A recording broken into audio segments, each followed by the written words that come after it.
The Zeltharian fleet appeared at the edge of Earth's solar system, like a dark storm cloud blocking out the stars. 9,500 ships moved in perfect formation, their hulls gleaming with the metal taken from 47 conquered worlds. Each ship was the size of a small city, armed with weapons that could crack planets in half. Commander Vextal stood on the bridge of his flagship, looking at the blue and green world that would soon bow before the Zeltharian Empire. His 6 arms moved across control panels as he reviewed the invasion plan. It was always the same plan because it always worked. First, they would destroy any military forces. Then they would demand surrender. Finally, they would take what they wanted and leave the survivors to serve the Empire. How long did the last world take to fall? Vextal asked his second-in-command. Sub-Commander Krina checked her datapad. The Corvani lasted 3 hours and 12 minutes before they surrendered.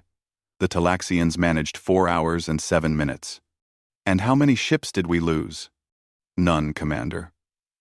We have never lost a single ship in any conquest. Vextal nodded with satisfaction. The humans would probably last less than an hour. Their technology was primitive. Their weapons were weak. Their ships were tiny. The Empire's scouts had watched Earth for months and reported that humans spent most of their time fighting each other instead of preparing for real threats. On Luna Station, Admiral Kim Min-jun stood in the command center watching the alien fleet through the observation window.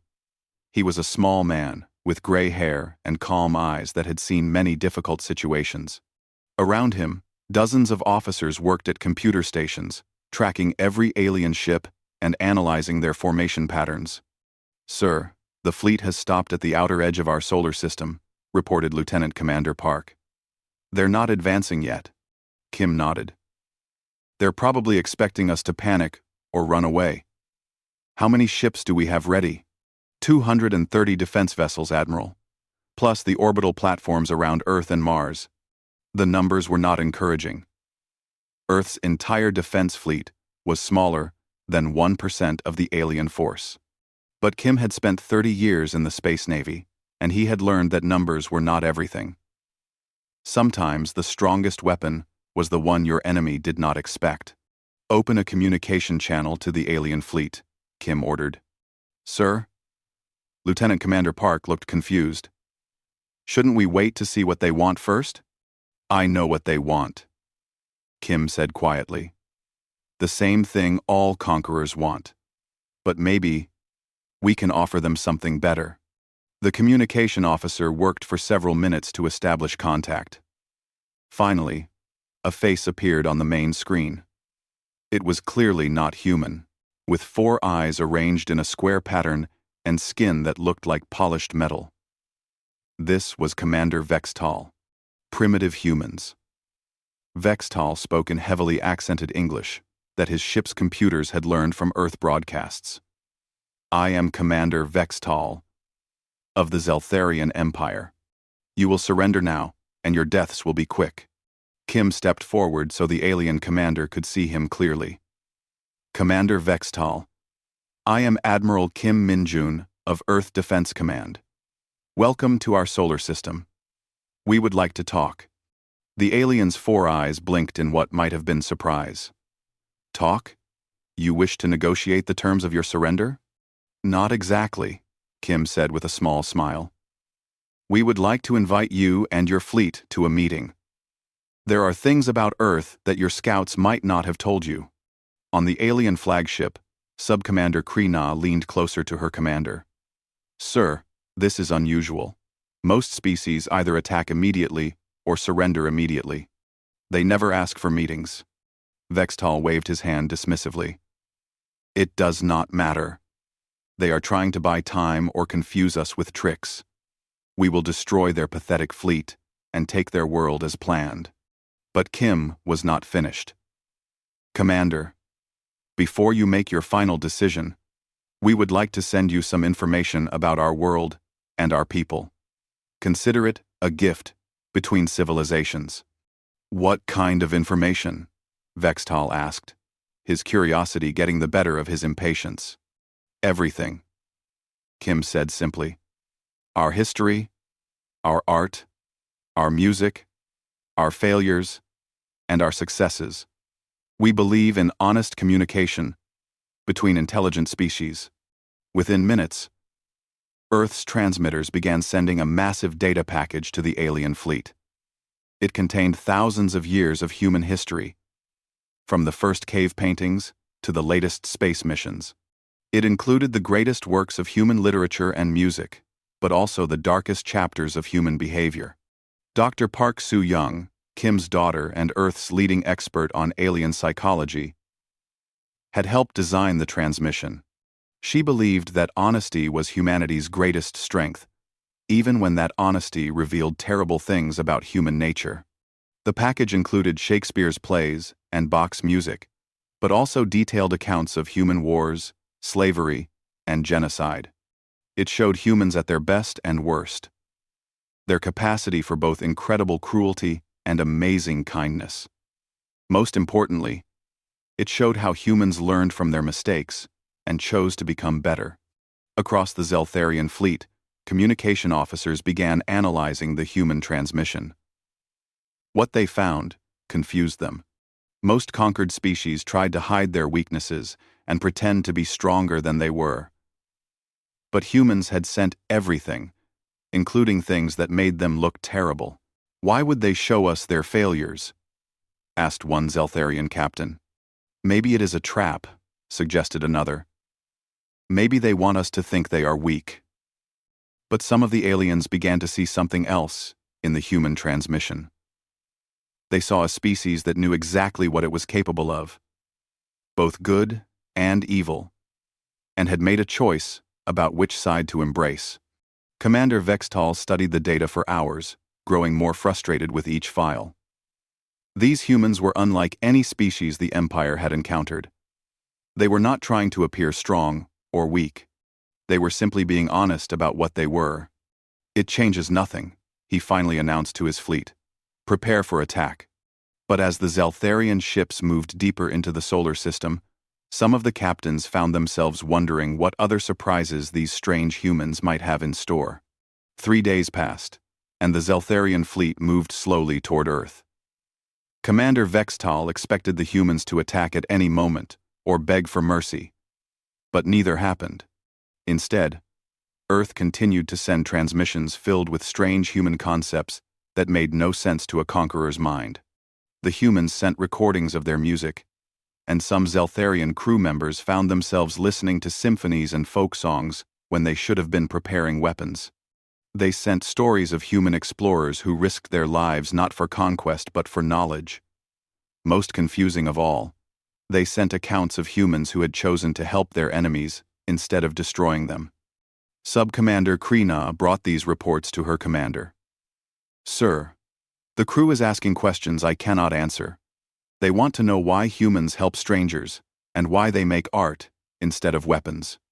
"Because they are weak," Vextal replied, but his voice lacked its usual confidence. "Weak species waste time on useless things like music and poetry." "But sir," Krina said carefully, "some of these humans survived terrible disasters. Ice ages, plagues, asteroid impacts. They don't seem weak. They seem different." On Earth, Admiral Kim Min-jun met with his senior staff in the war room deep beneath Luna Station. Dr. Park Soo-young sat at the table next to her father, along with Engineer Lee Hyun-woo and Captain Jung Da-eun, Earth's best tactical officer. "The alien fleet has slowed down," reported Captain Jung. "They're taking much longer to reach Earth than their usual invasion pattern suggests." "Good," said Kim. "That means they're thinking instead of just attacking." "Soo-young, what do your psychological profiles tell us about their behavior?" Dr. Park pulled up holographic displays showing the alien fleet's formation. "They're confused, Father. Our transmissions are working exactly as we hoped. They expected fear or aggression, but we gave them honesty. It's disrupting their entire understanding of how conquests work." Engineer Lee leaned forward. "I've been analyzing their ship designs from the long-range scans. These vessels are built purely for war. No exploration equipment, No scientific instruments, no cultural exchange facilities. They've never encountered a species that wanted to communicate instead of fight. Kim nodded. Then we give them something else they've never encountered. Su Young, prepare the series station proposal. Dr. Park smiled. Already done, Father. I think it's time to make them an offer they've never heard before. 6 hours later, Earth broadcast another message to the Zeltharian fleet. This time, Admiral Kim appeared on their screens, along with representatives from every human nation and colony. Commander Vextal, Kim began, we have a proposal for you. Instead of invasion, we invite you to join us at Ceres Station for the first diplomatic summit between our species. Ceres is in neutral space between Mars and Jupiter. We suggest you bring representatives from your fleet, and we will bring representatives from Earth. The alien commander's 4 eyes widened with what might have been shock. You wish to negotiate? You are offering to surrender? Without a fight? Not surrender, Kim said calmly. Partnership. We believe your empire and our world could benefit from peaceful contact instead of conquest. Behind Kim, Dr. Park stepped forward. Commander, we have studied the history of your previous conquests through the data your scouts left behind. You have taken 47 worlds, but what have you truly gained? Resources you could have traded for, knowledge you could have learned through cooperation, friends you could have made, instead of slaves? Vextal was quiet for a long moment. In his entire military career, no conquered species had ever asked these questions. We have gained an empire, he finally said. But empires built on conquest eventually fall, Dr. Park replied gently. Empires built on friendship and mutual benefit last forever. We would like to show you the difference. The human transmission continued with something the Zeltharians had never seen before. Detailed plans for peaceful coexistence. Earth offered to share technology, culture, and resources with the alien empire.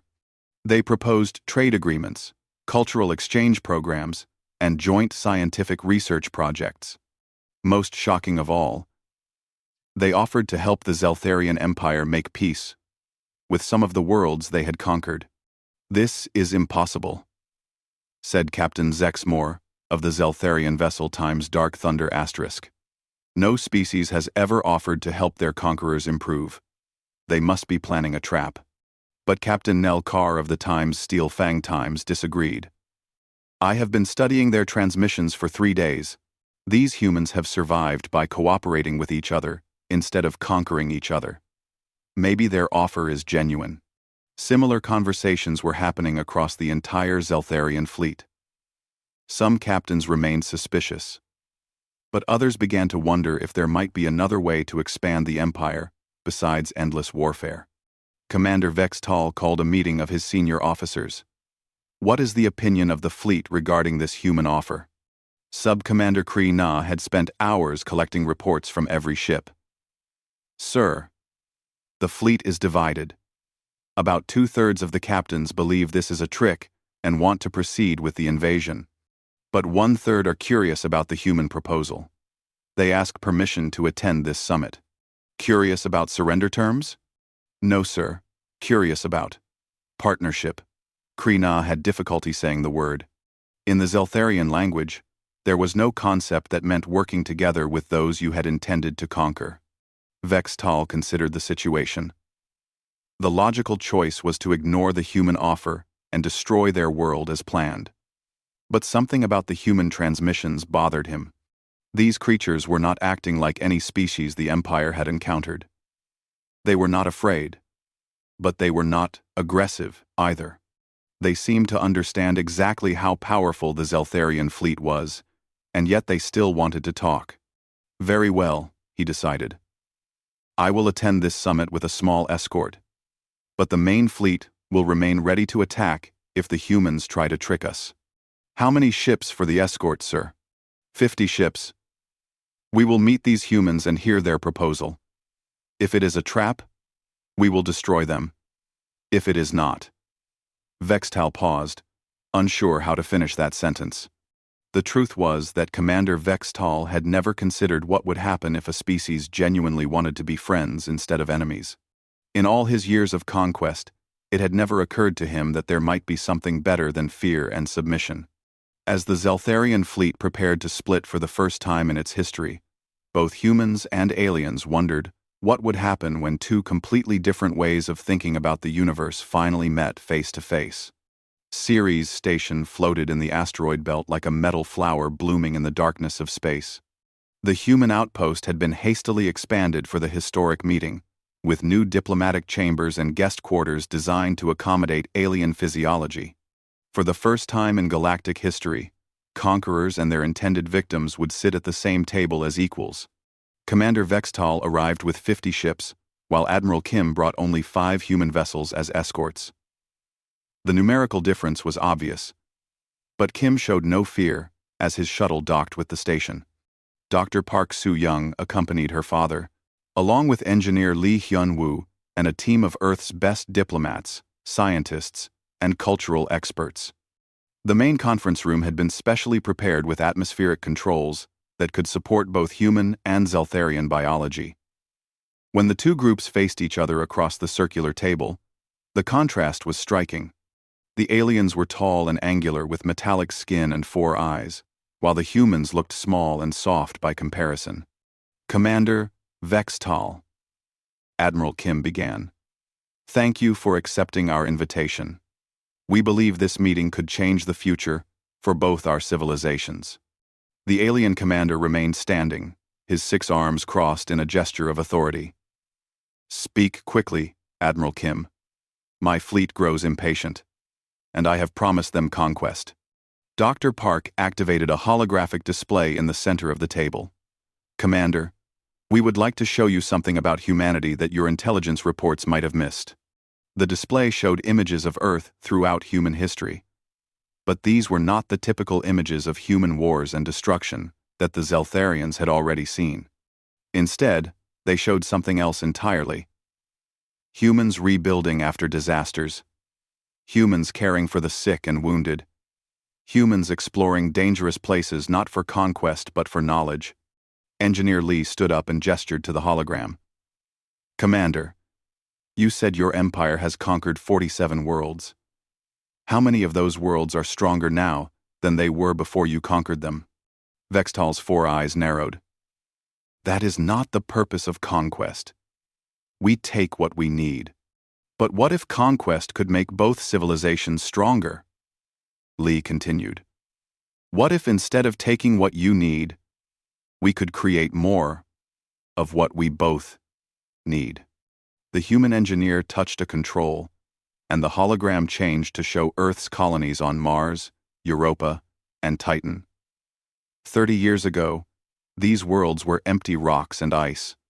Now they are thriving communities that produce food, technology, and art. We did not conquer them. We transformed them through cooperation. Sub-Commander Kree-Na leaned forward, studying the images with obvious curiosity. "How is this possible? Empty worlds cannot be made to serve without slaves to work them." Dr. Park smiled gently. "That's where you're wrong, Sub-Commander. Empty worlds become productive when people choose to work together toward common goals. Slaves can only do what they're forced to do. Free partners can imagine things that never existed before." The hologram showed the construction of Titan City, where human engineers worked alongside robotic systems to build a civilization under the frozen moon's thick atmosphere. It showed the vertical farms of Mars, where human botanists had created entirely new types of food crops. Most remarkably, it showed the underwater cities of Europa, where human artists and scientists had built communities of incredible beauty beneath kilometers of ice. "These humans built cities under ice?" asked Captain Nelkar, one of the Zeltharian officers who had joined the summit. "More than that," said Lee. "They built cities that produce more resources than they consume. Cities that improve their environment instead of damaging it. Cities where people choose to live because they love their communities." Commander Vextal studied the images with growing confusion. But who controls these cities? Who decides what they must produce for the Empire? "The people who live there control them," Admiral Kim explained. They work together to decide what their communities need and how to provide it. When people are free to choose their own goals, they often choose to help each other succeed. This concept was so alien to Zeltharian thinking that several of the officers began discussing it in their own language, their voices rising with excitement or concern. Dr. Park waited for them to finish, then activated another holographic display. Commander, we have also studied your empire's structure. You have 47 conquered worlds, but how many of them contribute willingly to your civilization's growth? Contribution is not willing, Vextal replied stiffly. It is required. Yes, and that's why your empire has a problem, Dr. Park said gently. Required contribution means your conquered worlds only do the minimum necessary to avoid punishment. But willing contribution means people give their best efforts because they want their civilization to succeed. The hologram showed comparative productivity charts that made the Zeltharian officers gasp with surprise. Human colonies produced nearly 10 times more resources per person than Zeltharian conquered worlds, despite having far less advanced technology. This cannot be accurate, protested Captain Zex Moore. Advanced technology always produces more than primitive technology. Engineer Lee nodded. You're right about technology, Captain, but you're missing the human factor. When people work because they choose to work, they innovate constantly. They find better ways to do things because they benefit from the improvements. Slaves have no reason to innovate because they don't benefit from working harder or smarter. The room fell silent as the Zeltharian officers absorbed this information. For their entire civilization, they had believed that conquest was the only way to grow and expand. The idea that cooperation might be more effective had never occurred to them. Finally, Subcommander Kree-Na spoke. If this is true, then why do you show us? Why do you offer to teach your enemies how to become stronger? Dr. Park smiled. Because we don't want you to be our enemies, Subcommander. We want you to be our friends.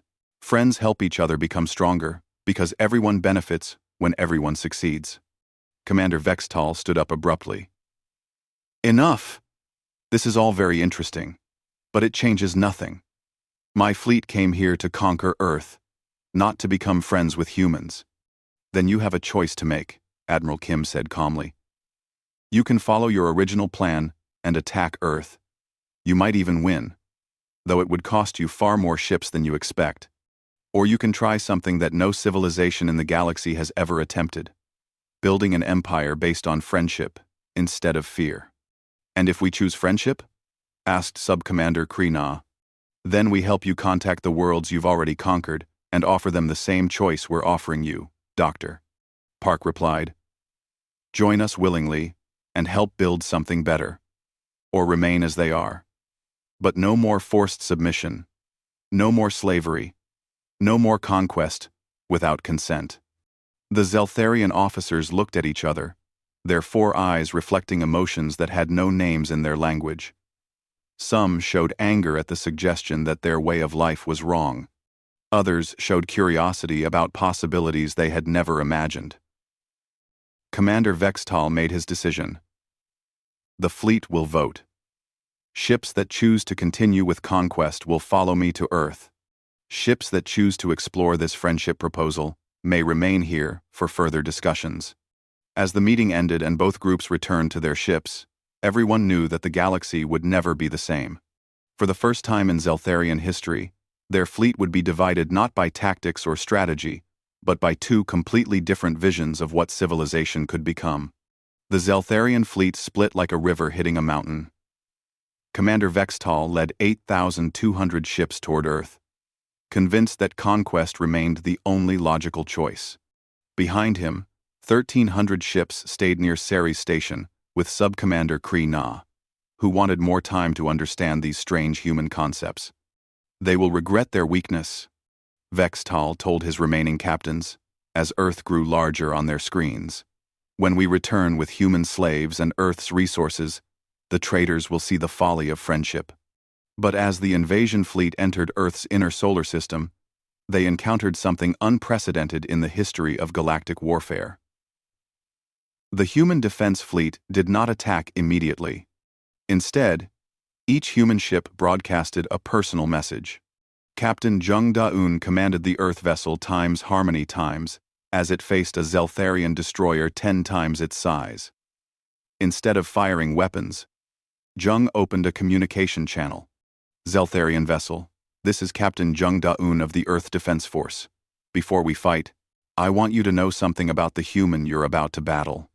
On the Zeltharian destroyer times Painbringer *, Captain Yex Ral prepared to destroy the tiny human ship with a single blast. But something made him hesitate and listen to the human's message. My name is Jung Da-un, the human captain continued. I have 2 children, ages 8 and 12.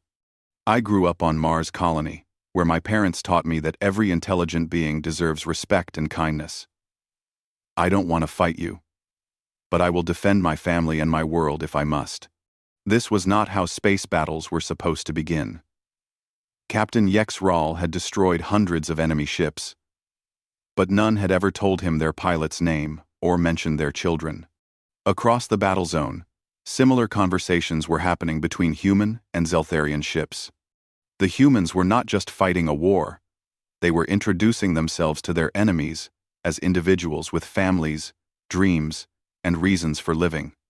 Engineer Lee Hyun-woo piloted the research vessel Discovery times, as it was surrounded by 3 Zeltharian cruisers.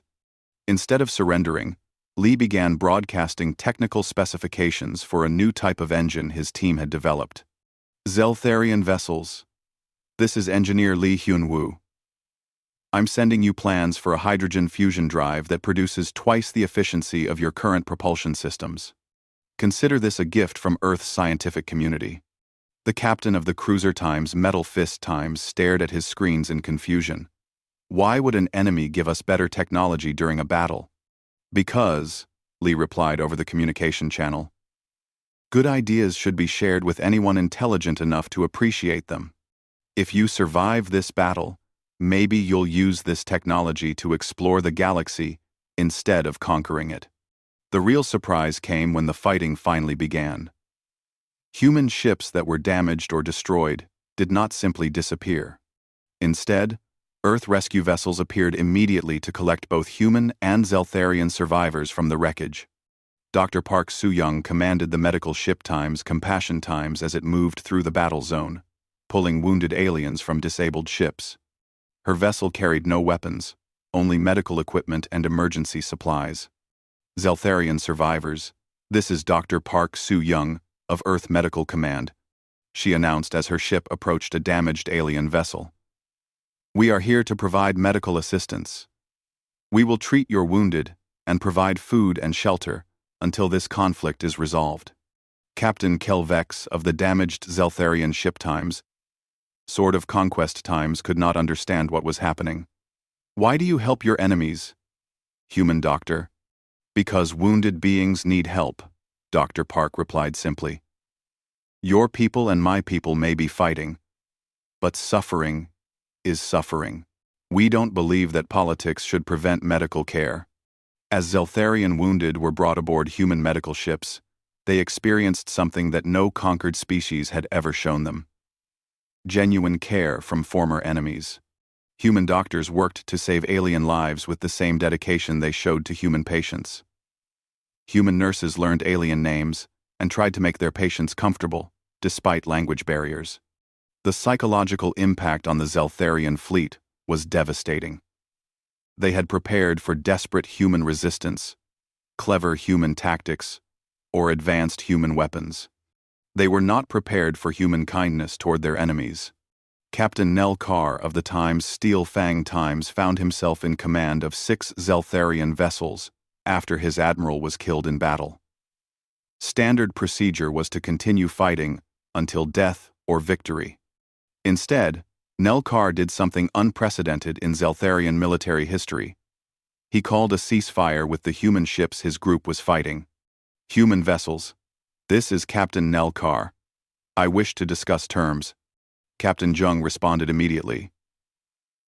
My crew has been monitoring your rescue operations.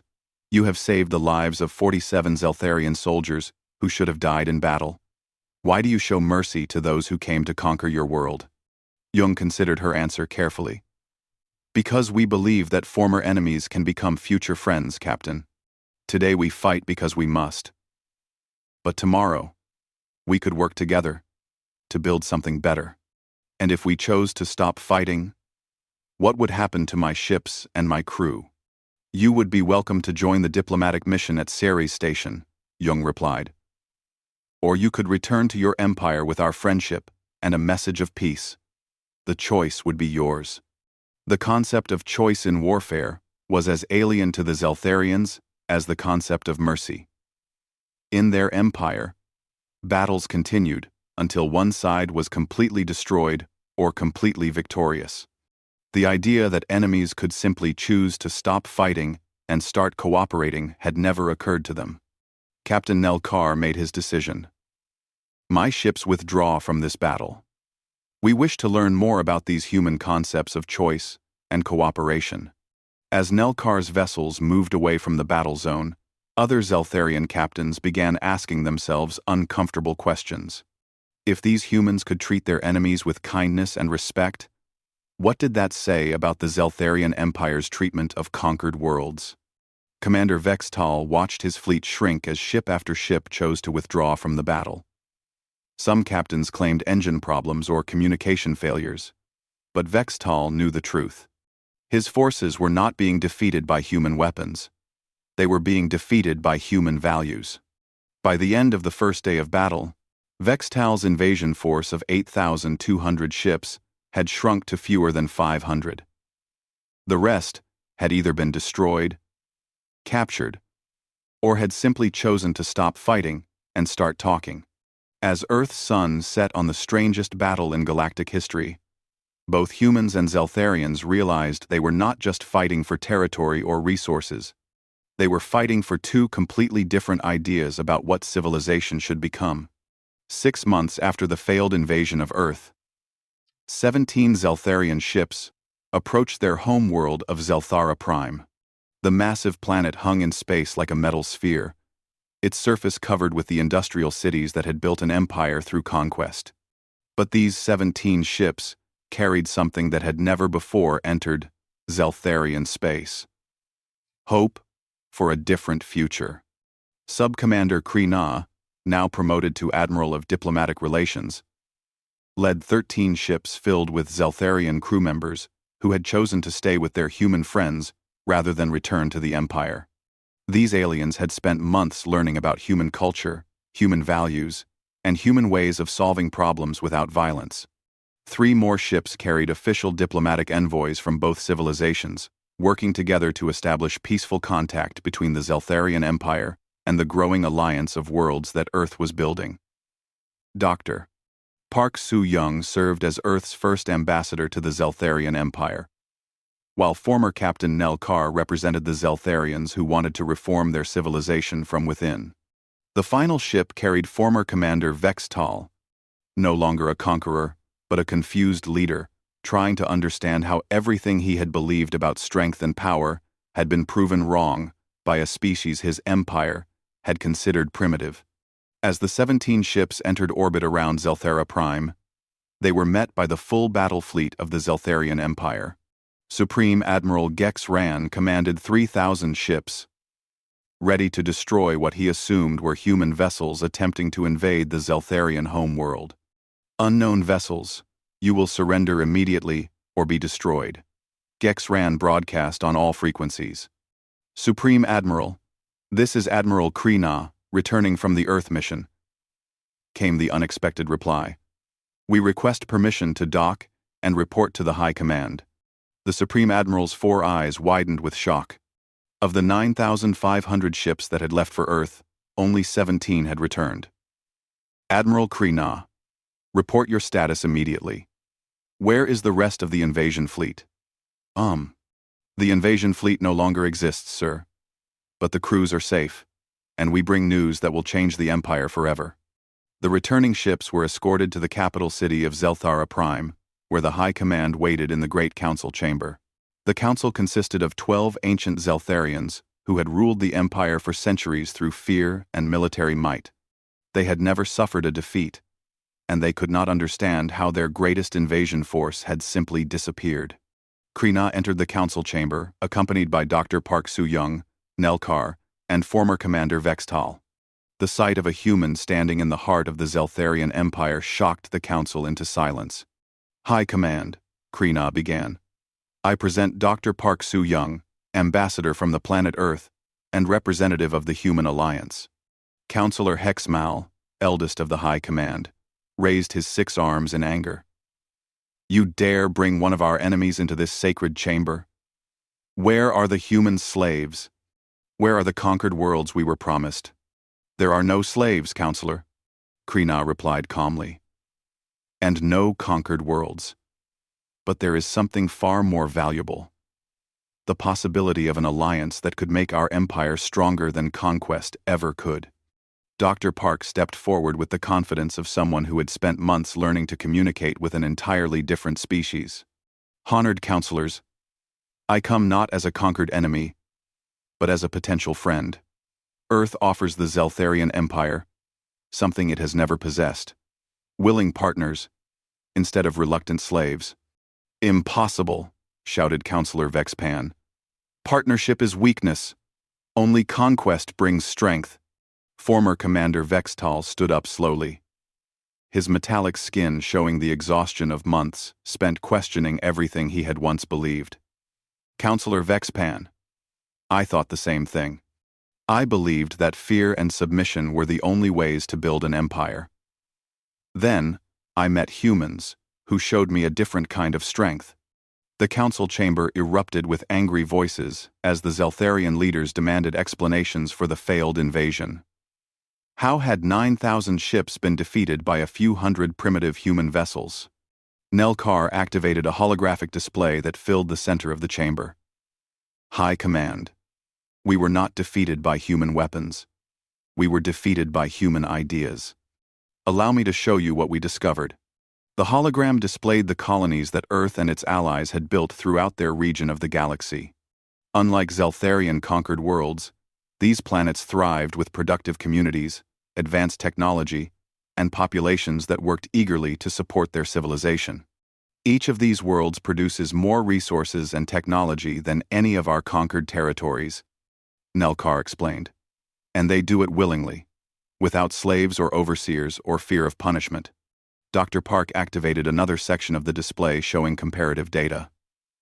"Counselors, your empire has 47 conquered worlds, but their combined productivity is less than Earth's 12 voluntary colonies. When people choose to work together toward common goals, they achieve far more than when they're forced to work for others' benefit." Counselor Kel Rex studied the data with growing amazement. How is this possible? Advanced Zeltharian technology should produce more than primitive human methods. "Technology is only part of the equation, Doctor," Park replied. "The other part is motivation. Your conquered worlds do the minimum necessary to avoid punishment. Our allied worlds innovate constantly because they benefit from their own improvements."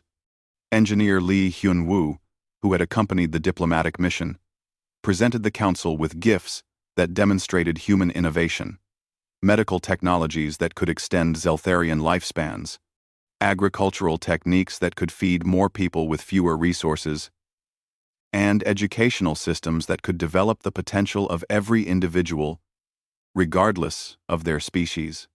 "These technologies are offered freely to the Zeltharian Empire," Lee explained, "not as tribute from conquered peoples, but as gifts between civilizations that choose to help each other succeed."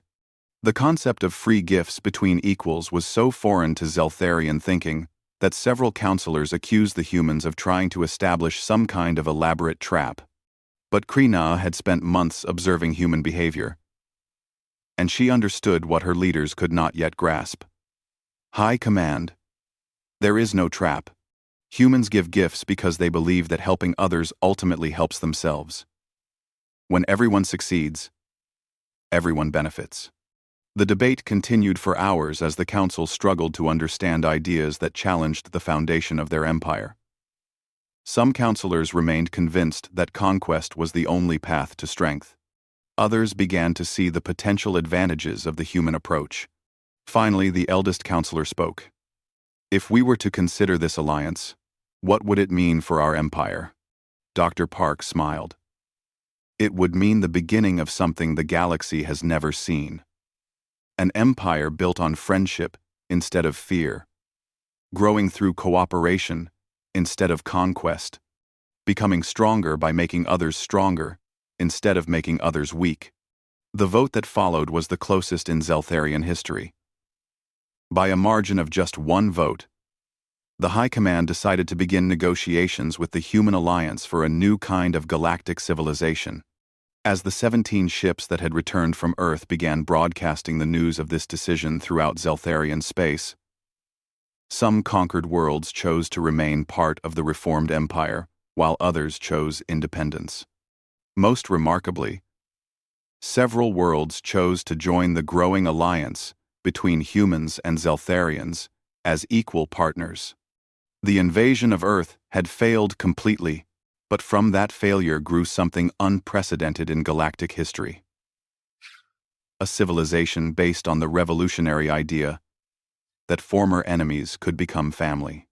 The 17 ships that returned from Earth carried not the spoils of conquest, but the seeds of a future where strength came from helping others rather than defeating them.